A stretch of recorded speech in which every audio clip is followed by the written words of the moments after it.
In this video, I'll show you how to scrape LinkedIn job details automatically using Apify. We'll extract data like job titles, company names, locations, descriptions, applicant counts, and job criteria from multiple LinkedIn job postings at once.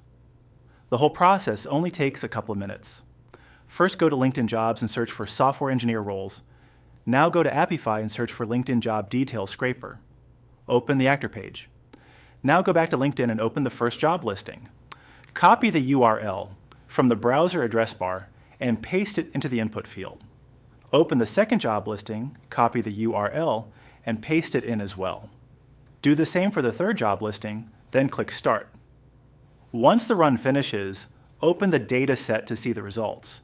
Each record contains the job title, company name, location, full job description, number of applicants, and job criteria like seniority level and employment type. You also get similar job recommendations and what other people viewed. You can export the dataset as CSV, JSON, or Excel. Use this data to research hiring trends, compare job requirements across companies, build job alert tools, or feed it into your own recruitment workflows. The actor link is in the description below. Thanks for watching.